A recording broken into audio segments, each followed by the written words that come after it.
Welcome once more to God's Nobody. I'm Auntie's T-Bone, he of the accidental mullet, and in clear violation of the rules of this show. One of the rules. Hi, Mr. Ronald Yates. Hi, Mr. Ronald Yates. Sitting up there on the 13th floor of the Falcon building. Right now, you might have thrown a stapler across the room. You might have opened a drawer or two, slamming them around.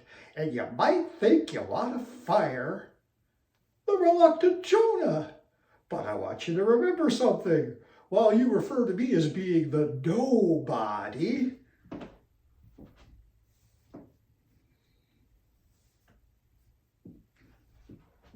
there's only one Auntie Steve-O. Oh, I love bringing a laugh to things.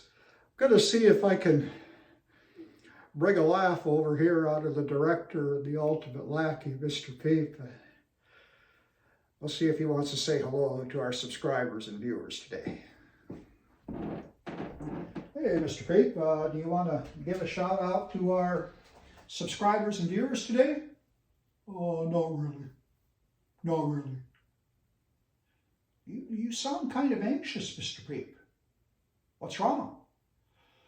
I think I might have a groupie. A groupie? Why, that's great, Mr. Peep. Well, I guess. I'm not sure it's accurate, though, for me to say he's a groupie. Maybe he's a stalker. No. Maybe he's more of a talker? I don't get what you mean. He kind of, oh, this is one of the numbers he calls from. He's calling now? Yes. Should I put him on speaker so you can hear what I'm talking about? Yes, Mr. Peep, put him on. Okay, 1 second. Hello? Yes, is this Mr. Peep? Yes it is. Congratulations to Mr. Peep. I'm not really sure why you're congratulating me. Well, you're Mr. Peep, aren't you? Yes, but, you said this to me this morning when I was in the McDonald's drive-thru, getting my Egg McMuffin. You kind of, you knocked on the passenger window, I rolled down and... What did I say? You said, You mean congratulations to Mr. Peep? Yeah, okay. I need to get off the phone now. No problem. Till next time. Goodbye now. Goodbye. Mr. Peep, you're actually smiling. Well, it is kind of weird, but it's nice to hear, Somebody who has something positive to say about who I am, and, Mr. Ronald Yates is calling. Oh my. As usual, you'd better answer. Hello? Right away, Mr. Ronald Yates. Am I on speaker? Yes, you are, mighty, outstanding, and superior Falcon. Nobody. You will be getting a written counseling session. Lackey, who is congratulating you? I have no idea. It's been going on now for 3 days, and honestly... 3 days? No one should ever congratulate any ultimate lackey.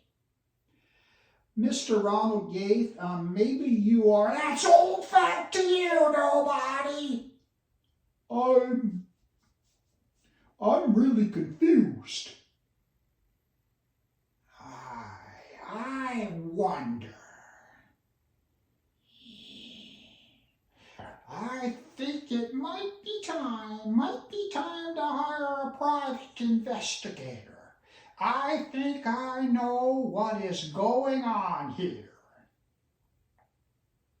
Mr. Lordier? Hello?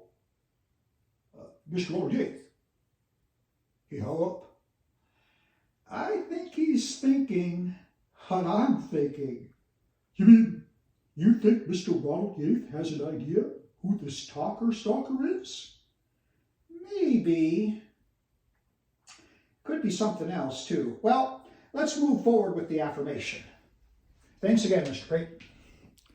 All right, we're back. We're going to go ahead and say our other affirmation for the channel. And it goes like this. Whenever you are feeling distressed, stressed, or depressed, say to yourself, I remain undaunted, unbowed, unbroken, unafraid. From the other side. Again, whenever you're feeling stressed, distressed, or depressed, say to yourself, I remain undaunted, unbowed, unbroken, unafraid. Dad has always said it's impolite to point. Yes, but it wasn't meant in an impolite way. Once again, we are playing, poeticizing, and preaching. We do have a Bible lesson here. Let me go ahead and grab my Bible.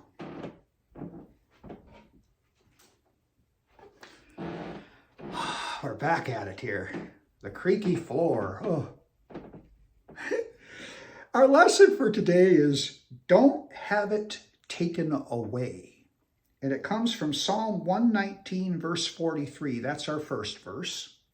And it reads, and take not the word of truth utterly out of my mouth, for I have hoped in thy judgments.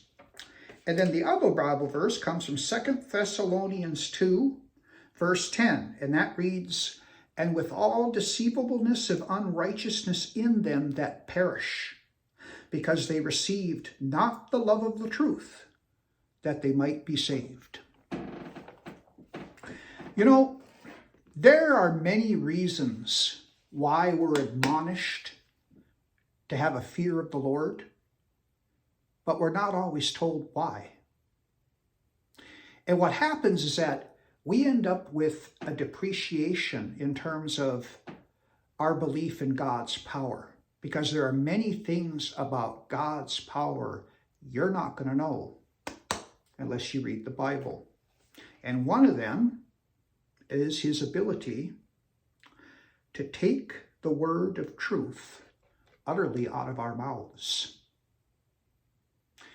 You know, I've always believed that if we persist in lying, if we persist in unrighteousness, we increase our own perishing. And God can unknowingly take out of us the capacity anymore to tell the truth. Take away the capacity to have a love for the truth. You see, one of the biggest snares that we can run into in life is that we only tell the truth when it favors us. Whether or not we have a love of the truth is when we can tell the truth about things that may not put us in the best light. That's the true measure of the love of the truth. Another measure of the love of the truth is to know when somebody's totally full of crap and develop enough restraint not to say so. See, I used to be a canon when I was back in my 30s and in my 20s in terms of telling everybody the truth, getting out there and speaking my mind. And I unknowingly offended a lot of people. And then I got to the point where I started buttoning my lip, and I got to the point where people would ask me something that they wanted to know how I felt or what I thought. And if I knew it was going to be negative, I'd say, do you really want to know? Because a lot of times people already have a preconceived notion of what they want to hear. And they want your confirmation more than they want your opinion, especially if they're asking something about themselves that may not be too flattering. But we have to remember that in terms of the fear of the Lord, there are things in here that you aren't going to know as to why you should fear the Lord unless you read your Bible. And one of those is the ability to remove your ability to tell the truth and the ability to remove your capacity for the love of telling the truth. Until next time, I am still Aunties T-Bone, still here on God's Nobody, your reluctant Jonah, for Mr. Peep and the rest of the staff at Ronald Yates Enterprises. We'll see you again, and I probably am going to have to take a short flight up to Falcon Heights for my written counseling session. Goodbye now.